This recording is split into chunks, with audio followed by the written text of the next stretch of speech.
এক আলেম তার ছাত্রকে বাড়িতে নিয়ে গেছে নারিকেল পেড়ে দেওয়ার জন্য। তো ছাত্র নারিকেল গাছে অর্ধেক ওঠার পরেই চিৎকার করতে করতে সে তাড়াহুড়া করে নেমে গেল। সবাই দৌড়ে আসছে, কি হইলো ঘটনাটা, কোনো সাপটাপ বা কোনো ভয়ঙ্কর প্রাণী গাছে ছিল কিনা বা কোনো কিছু দেখছে কিনা জানার জন্য আগ্রহ করে কাছে এসে তাকে যখন জিজ্ঞেস করলো, সে বলতেছে আমি গাছে ওঠার পরে আমি উপর থেকে দেখতেছি উস্তাজের বাসায় মহিলাদের ভেজা কাপড় চোপড় শুকাইতে দেওয়া। চিন্তা করেন ছেলেটার কত গায়রত। সে গায়রত মানে হচ্ছে আত্মমর্যাদাবোধ।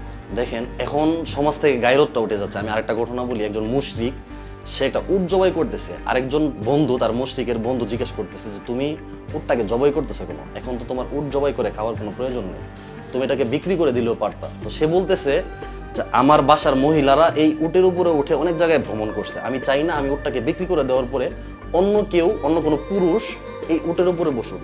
যে উটের উপরে আমার মহিলারা উঠছে এই উটের উপরে অন্য কোনো পুরুষ উঠবে এটা আমি সহ্য করতে পারবো। একজন নবীন আলেম কিছুদিন আগে বিয়ে করছে, সে তার বন্ধুদেরকে বাসায় দাওয়াত দিল খাওয়ার জন্য, বা বন্ধুরা বেড়াইতে আসছে, আসার পরে খুব ভালো আয়োজন হলো, রান্না বান্না হলো, সবাই খাওয়া দাওয়ার পরে বলতেছে খুব ভালো রান্না বান্না, কে করছে এই রান্না? তো আলেম বলতেছে কি আমি নিজেই রান্না করছি।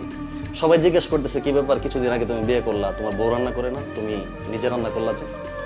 তো আলেম যে কথাটা বলছে এটা শুনলে আপনারা অবাক হয়ে যাবেন। সে বলতেছে আমার ওয়াইফ রান্না করবে, আমার বউ রান্না করবে, তারপর আমার বন্ধুরা সেই রান্না খেয়ে বলবে যে রান্না খুব মজা হয়েছে, তার ব্যাপারে চর্চা করবে, আলোচনা করবে, কিছুক্ষণ চিন্তা করবে, কথাবার্তা বলবে, এটা আমি সহ্য করতে পারবো। এটাকে বলে গায়রত। এখন সমাজ থেকে দিন দিন গায়রত উঠে যাচ্ছে। ওই দিন আমি ফেসবুক স্ক্রল করতেছি, হঠাৎ করে আমার সামনে একটা পোস্ট আসলো যে আমার স্ত্রীর ছবি তো ফেসবুকে দেওয়া দূরে থাক, বন্ধু মহলে আমার ওয়াইফের নামটা পর্যন্ত আমার উচ্চারণ করতে গায়রতে লাগে। এটা ছিল সাহাবায়ে কেরামের অভ্যাস।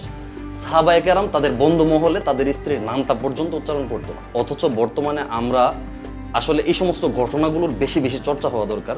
আমাদের যদি সবাই এই সমস্ত ঘটনাগুলো জানি, তখন আমাদের নিজেদেরও আত্মমর্যাদা বোধ জাগবে। এত পরিমাণে কাপল ব্লগ বা বিভিন্ন কাপল ছবি সোশ্যাল মিডিয়ায় ছড়াছড়ি, এই জিনিসটা আসলে মুসলমানদের গায়রত বোধটাকে নষ্ট করে দিচ্ছে, ধ্বংস করে দিচ্ছে। খুব বেশি বেশি এই সমস্ত ঘটনা চর্চা হওয়া দরকার। যারা নিজেদের স্ত্রীকে মানুষের সামনে প্রকাশ করে, স্ত্রীকে দিয়ে ব্যবসা করায়, মানে স্ত্রীকে পর্দা থেকে বের করে হারাম পন্থায় স্ত্রীর চেহারা দেখিয়ে, রূপ দেখিয়ে যারা বিজনেস করে, টাকা ইনকাম করে, উপার্জন করে, তারা হলো দাইয়ুস। আর দাইয়ুস কখনো জান্নাতে প্রবেশ করবে না। আমার পিছনে স্ক্রিনে দেখতে পাচ্ছেন, দাইয়ুস জান্নাতে প্রবেশ করবে না, সুনানে আহমদ, এটা একটা হাদিস। যাই হোক, এই সমস্ত ঘটনাগুলো সবাই বেশি বেশি চর্চা করবেন। ভালো লাগলে ভিডিওটা শেয়ার করে দেবেন। ভালো থাকবেন সবাই। ধন্যবাদ সবাইকে ভিডিওটা শেষ পর্যন্ত দেখার জন্য। আসসালামু আলাইকুম ওয়া রাহমাতুল্লাহ।